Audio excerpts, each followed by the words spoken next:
રાજકોટના નામાંકિત ઝવેરી ભાસ્કર પારેખ સહિતના પ્રતિષ્ઠિત લોકોને જુગારના ખોટા કેસમાં ફસાવીને 63 લાખ રૂપિયાનો તોડ કરવા બદલ પીઆઈ વાય.કે. ગોહિલ અને સાથે જ રાઇટર મહિપતસિંહ સામે મોરબી પોલીસમાં એક ગુનો દાખલ કરાયો છે।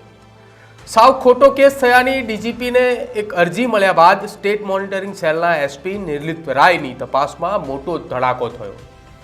મોરબીના ટંકારાના રિસોર્ટમાં પ્રતિષ્ઠિત નબીરાઓને ખોટા કેસમાં પડાવી 63 લાખ રૂપિયા એ તોડ કર્યો હતો। માર નહીં મારવાના, લોકઅપમાં નહીં મૂકવાના અને પ્રેસ નોટ જાહેર નહીં કરવાના પોલીસે આ આખા મામલાની અંદર રૂપિયા પડાવ્યા હતા। જો કે સ્ટેટ મોનિટરિંગ સેલે સીસીટીવી અને સાહિદોના નિવેદનો લઈને પોલીસના આ કાળા કરતૂતોનો ભાંડો ફોડ્યો છે। લાખોની લાંચ લેનાર પીઆઈ ગોહિલે સસ્પેન્ડ બાદ લાપતા છે।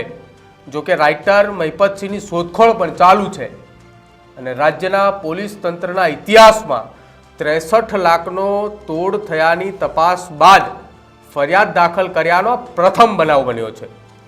17 ઓક્ટોબરે કમ્ફર્ટ હોટલ પર રેડ કરવામાં આવી હતી, જેમાં મોરબી જિલ્લામાં લજાઈ નજીક હોટલમાં થયેલી આ રેડ બાદ એસએમસીના એસપી નિર્લિપ્ત રાય સહિતની ટીમ પણ તપાસ માટે પહોંચી હતી। જો કે હોટલમાં જુગારની રેડ કરવા ગયેલા ટંકારાના પીઆઈ વાય.કે. ગોહિલ અને હેડ કોન્સ્ટેબલ મહિપતસિંહ સોલંકીએ સસ્પેન્ડ પણ કરાયા હતા અને પીઆઈ વાય.કે. ગોહિલની અરવલ્લી જિલ્લામાં અને હેડ કોન્સ્ટેબલ મહિપતસિંહ સોલંકીની દાહોદ જિલ્લામાં બદલી કરાઈ હતી। મોરબી જિલ્લાના લજઈ ગામ પાસે આવેલી હોટલમાં થોડા સમય પહેલા સ્થાનિક પોલીસ દ્વારા જુગારની એક રેડ કરવામાં આવી હતી અને જે સમયે આ રેડની કાર્યવાહી પર અનેક સવાલો પણ ઊભા થયા હતા અને આ જ રેડની તપાસમાં ગુજરાત પોલીસ દ્વારા એસએમસીને તપાસ સોંપવામાં આવી છે। ટંકારાના લજાઈ પાસે આવેલી કમ્ફર્ટ હોટલના રૂમમાં જુગારની રેડ કરી હતી, ત્યારે પ્લાસ્ટિકના ટોકન રાખીને જુગાર રમતા 7 શખ્સોએ મળી આવ્યા હતા અને તેની રોકડ રકમ સાથે જ ગાડી જે છે તે પણ જપ્ત કરવામાં આવી હતી અને આખા આ મામલાની અંદર પોલીસે 12 લાખ રૂપિયા રોકડા તેમજ અન્ય મુદ્દામાલ સાથે મળીને 63.15 લાખનો મુદ્દામાલ કબજે કર્યો હતો અને આરોપી ગોપાલભાઈ રણછોડભાઈ સભાડ, ચિરાગ રસિકભાઈ ધામેચા, રઘુવીરસિંહ ઉર્ફે દીપકસિંહ બહાદુરસિંહ જાડેજા, રવિ મનસુખભાઈ પટેલ, વિમલભાઈ રામજીભાઈ પટેલ, ભાસ્કરભાઈ પ્રભુભાઈ પારેખ, કુલદીપસિંહ વનરાજસિંહ ગોહિલ, શૈલેષભાઈ ગંગાદાસ ઠુમ્મર અને નિતેશભાઈ નારાયણભાઈ ઝાલરિયાની ધરપકડ જે છે તે કરવામાં આવી હતી, જ્યારે રજનીકાંત ભરતભાઈ દેત્રોજને પકડવાનો બાકી હતો અને તેની ધરપકડ કરવા માટે પણ તજવીજ શરૂ હતી। જો કે હવે આખા આ મામલાની અંદર એસએમસી દ્વારા તપાસ હાથ ધરવામાં આવી છે અને પીઆઈ સહિત જે રાઇટર સામે ગુનો દાખલ કરવામાં આવ્યો છે।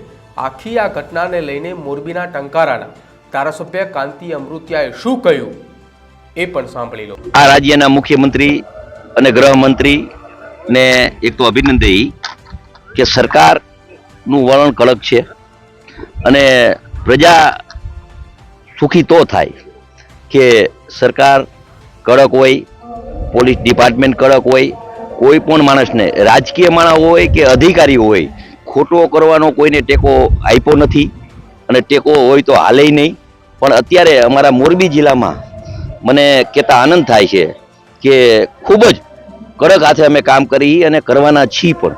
તોડકાંડમાં એફઆઈઆર દાખલ થઈ, ભ્રષ્ટાચાર નહીં ચાલે હવે મોરબી શહેર જિલ્લામાં। મોરબીમાં ખોટું કરે તો એને ભોગવવું જ પડે અને ખોટી રીતે કાંઈ હાલે જ નહીં અને હલાવવું નથી પણ। આ રાજ્યના મુખ્યમંત્રી અને ગૃહમંત્રી ને એક તો અભિનંદન કે સરકારનું વલણ કડક છે અને પ્રજા સુખી તો થાય કે સરકાર કડક હોય, પોલીસ ડિપાર્ટમેન્ટ કડક હોય, કોઈ પણ માણસને રાજકીય માણસ હોય કે અધિકારી હોય ખોટો કરવાનો કોઈને ટેકો આપ્યો નથી અને ટેકો હોય તો હાલે નહીં। પણ અત્યારે અમારા મોરબી જિલ્લામાં મને કહેતા આનંદ થાય છે કે ખૂબ જ કડક હાથે અમે કામ કરી અને કરવાના છીએ પણ। તોડકાંડમાં એફઆઈઆર દાખલ થઈ, ભ્રષ્ટાચાર નહીં ચાલે હવે મોરબી શહેર જિલ્લામાં। મોરબીમાં ખોટું કરે તો એને ભોગવવું જ પડે અને ખોટી રીતે કાંઈ હાલે જ નહીં અને હલાવવું નથી પણ। પોલીસની તપાસમાં સામે આવ્યું હતું કે આરોપી રવિ મનસુખભાઈ પટેલે તેનું નામ ખોટું આપ્યું હતું, જેથી કરીને તેનું સાચું નામ તીર્થ અશોકભાઈ ફળદુ હોય અને ટંકારા તાલુકા પોલીસ સ્ટેશન ખાતે નોંધાયેલા ગુનામાં વધુ એક કલમનો ઉમેરો કરીને પોલીસે કાર્યવાહી શરૂ કરી હતી. જો કે હોટલની અંદર કરવામાં આવેલી આ જુગારની રેડને લઈને અનેક સવાલો પણ ઉપસ્થિત થયા હતા અને ઉચ્ચ કક્ષાએ અધિકારીઓને રજૂઆત પણ કરવામાં આવી હતી, જેથી કરીને આ બાબતની તપાસ જે તે સમયે રેન્જ આઈજી દ્વારા લીંબડીના ડીવાયએસપીને સોંપવામાં આવી હતી.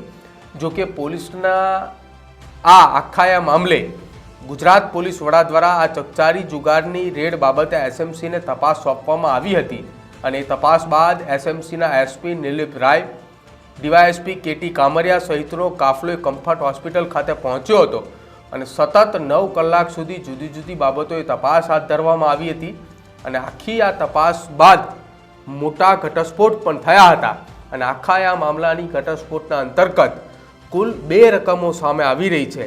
એક તરફ આ તમામ જુગારીઓની ધરપકડ બાદ એ જુગારીઓને માર ન મારવા, મીડિયાની અંદર પ્રેસ નોટ ન આપવી અને પોલીસ લોકઅપની અંદર રાખ્યા વગર સારી એવી સવલતો આપવી, આ તમામ બાબતે 51 લાખ રૂપિયાનો તોડ કર્યા હોવાની માહિતી સામે આવી છે. જો કે આખા આ મામલાની અંદર 63 લાખ કરતાં પણ વધારે રૂપિયાનો મુદ્દામાલ પણ કબજે કરવામાં આવ્યો હતો. હવે જ્યારે આખી આ ઘટનાની અંદર પીઆઈ ગોહિલ કે જેઓ હજુ પણ પોલીસ પકડથી દૂર છે અને તેની સાથે સાથે તેના જે રાઇટર હતા તે પણ હજુ પોલીસ પકડથી દૂર છે, તો આ કાર્યવાહીની અંદર શું એવું માનવામાં આવી રહ્યું છે કે હજુ આ તોડ ન માત્ર 51 લાખ પરંતુ વધુનો પણ હોઈ શકે? આપનું શું માનવું છે આખી આ ઘટનાને લઈને અને પોલીસની આ કાર્યવાહીને લઈને આપ શું માનો છો તે અમારા કમેન્ટ સેક્શનની અંદર જણાવજો. કેમ કે ગુજરાત પોલીસ બેડાની અંદર આ સૌથી મોટો એ તોડ છે કે જે તોડકાંડ બાદ પોલીસની સામે ફરિયાદ દાખલ થઈ છે. આપનો અભિપ્રાય અમારા કમેન્ટ સેક્શનની અંદર જણાવજો અને અમારી ચેનલ ન્યૂઝ રૂમને આપ આજે જ લાઇક કરજો, શેર કરજો અને સબસ્ક્રાઇબ કરવાનું ભૂલતા નહીં. નમસ્કાર.